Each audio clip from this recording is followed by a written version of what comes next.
Well guys, thank you for clicking on the video. So we are going to get into the C5 yet again, and so I've got some tires for the Forgestars, the 18x11 Forgestars, but this video is going to kind of show you, give you a sneak peek into what's to come. So, oh boy, I've been planning this, I've been waiting. Oh, it's taken so long. Stick around, you're watching KnightDriveTV. I always wanted to build fast cars, so self-taught I started with engine swaps, composites in my apartment, to multiple shops, tuning, fabrication, and more. 10 years later, the big time, SEMA, Speed TV, I climbed from nothing, but I lost it all. This is my new ride, KnightDriveTV.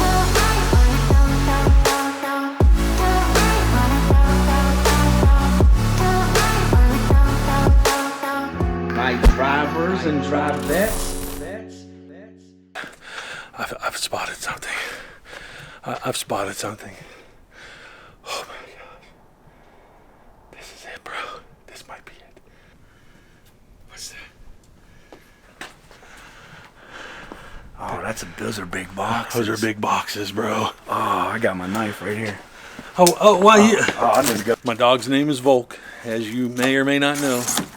It's for the reason because in probably 1998, 99, I saw a wheel that I just loved, and I've always loved it since. And the moment I got my Z06, I said I have to have that wheel on the car, but it's not exactly easy to do this, and I was able to pull something off. It's taken me a year to get these.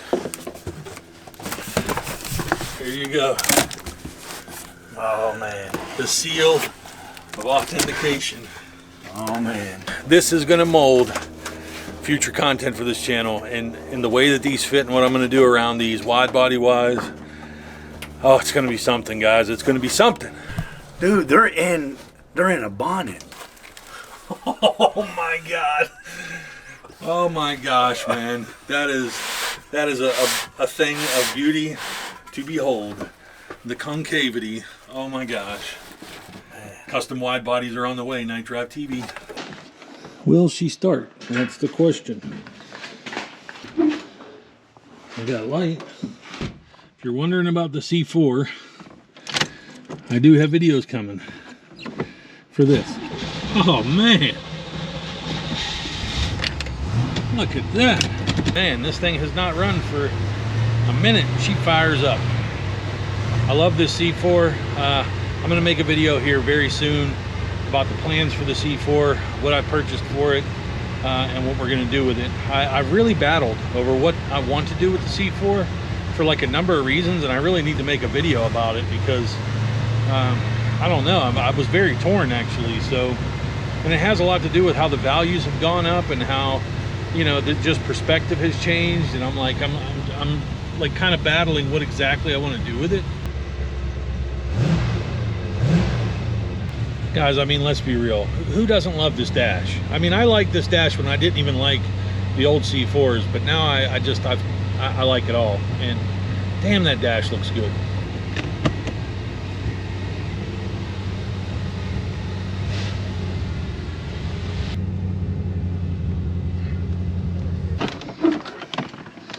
I mean, who doesn't love that the wipers are here? And it has all the little quirks of a Testarossa. Not all of them, obviously, but Testarossas had a lot of interesting controls.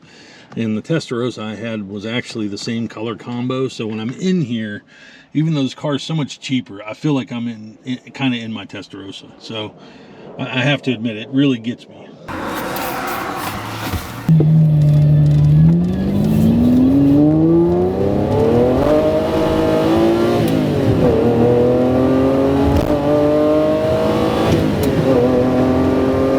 So after much babying this and trying to keep it alive, she's done. She's swollen in the center there, so it's not doing too well.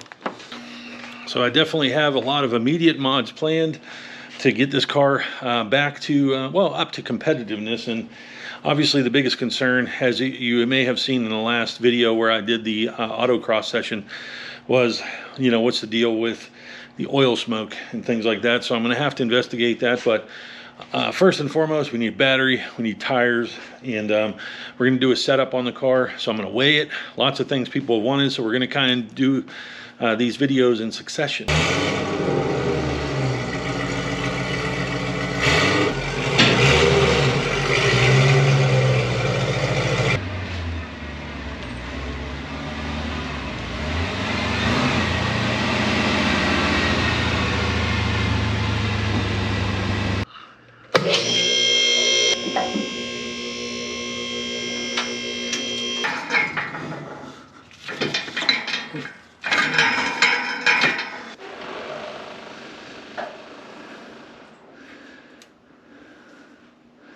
These are very convenient. When you have a 4-post lift, you gotta have these because you can just do so much. As you can see, I have the car safely in the air. You can do brake work, suspension work, things like that. And you can put these up on 4 if you get them. So very convenient.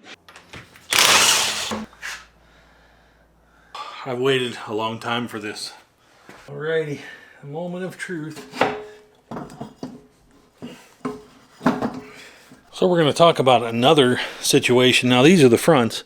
And you can see I've got a lot of tire left here. Very little camber wear, but I do have some. On these, it was just very much the inner shoulder. So this is why I wanted the camber kit that doesn't have the eccentrics. I was trying to show you, but this is why I wanted the camber kit that didn't have the eccentrics, because I think I've probably had some movement. And you can see I was having a lot of traction issues at that autocross, but I mean, I'm not even to the wear bars. I'm not even close, actually. Definitely have some camber wear, progressive, as I can tell from the wear bars, but it was definitely, I mean, out here, I was riding around, I got a nail. I was riding around with about that much contact patch in the back now, so definitely not good. Got a nail. But the good thing is I can still use these. One thing I wanted to do was compare, these are 315 30 18s on an 18x11 Volk TE37, and these are Michelin Pilot Super Sport on Forgestar Deep Series 18x11s. Interestingly, heights slightly shorter here, but what I was curious about is the weight difference. So we're going to weigh them right now and see what the difference is.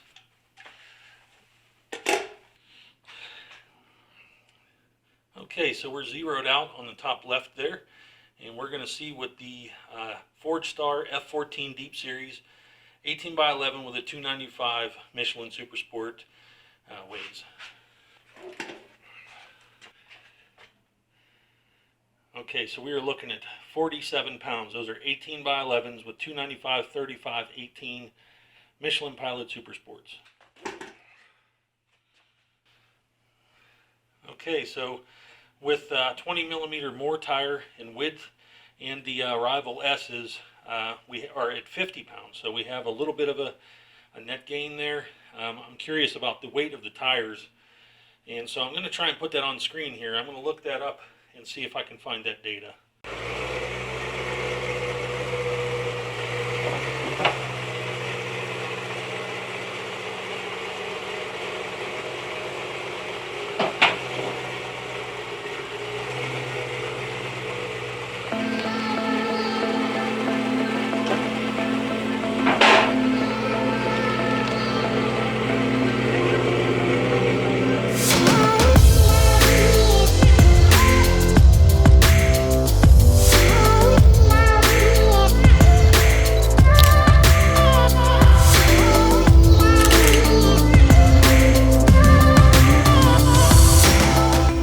Absolutely ridiculous.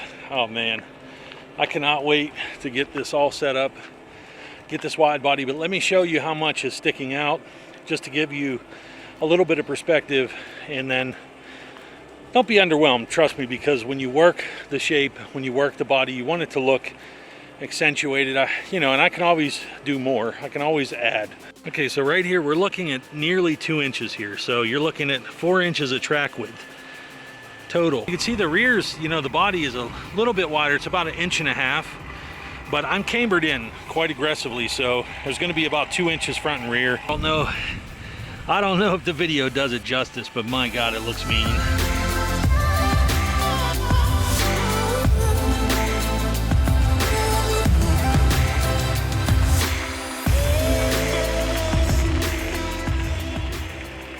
Actually, Amazon just showed up, and so I'm going to go with a lithium battery.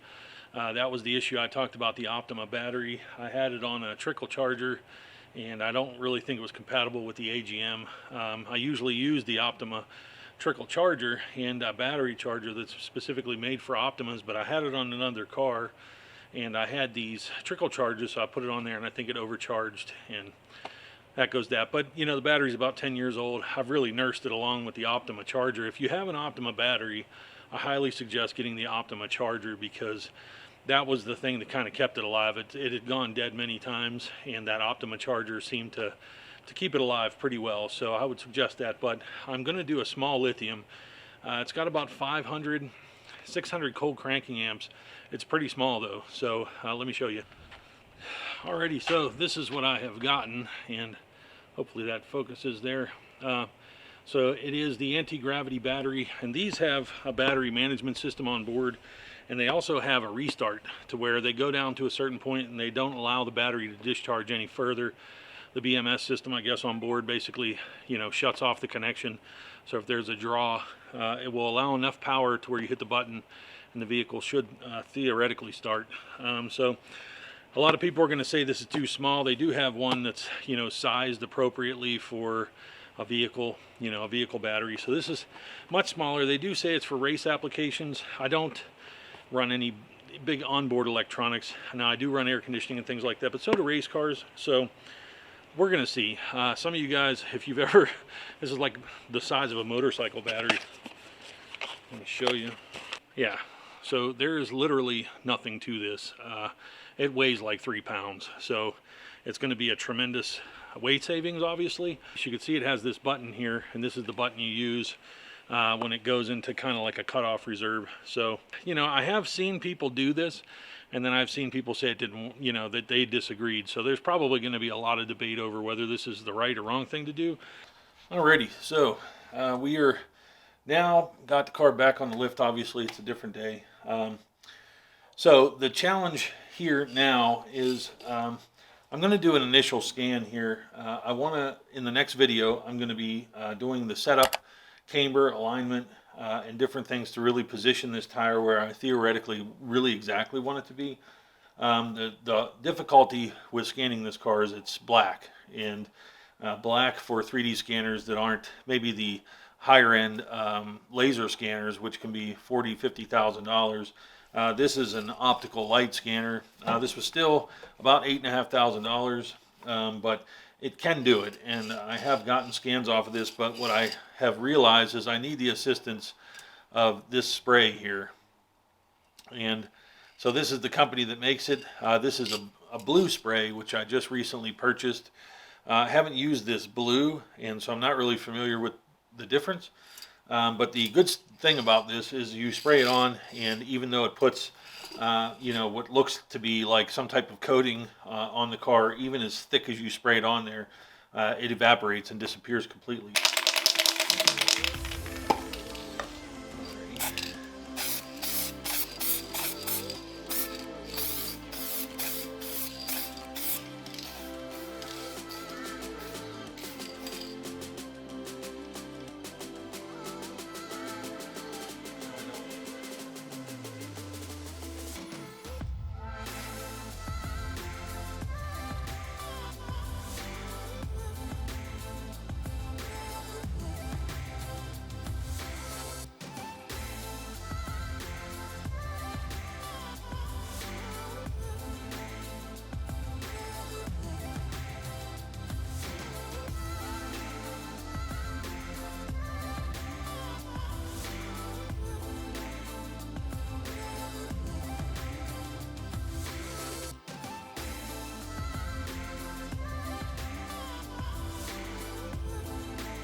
So guys, if you haven't already, throw me a comment below, like this video, and subscribe if you haven't. Obviously doing that helps the video, helps me see what people want to watch, and obviously through the YouTube channel I can continue development of everything that I'm doing here. So guys, as always, please sub to the channel, share the video if you can, and just help this channel grow, because I have a lot that I want to do here. So we're going to continue this on the next video. You're going to see a lot of things, and I'm going to do a clay mock-up.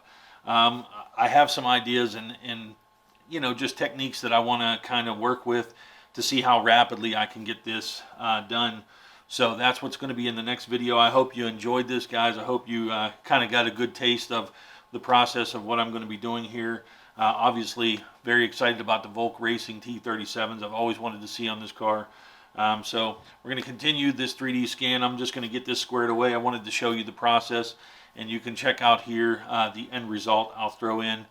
Been working out, been doing some daily stuff just as an update for people that are still with the video. But yeah, I'm having some progress. I'm sticking to it. Big plans and goals for this summer. So that's about it, guys. I appreciate you watching as always, and I'll catch you on the next one.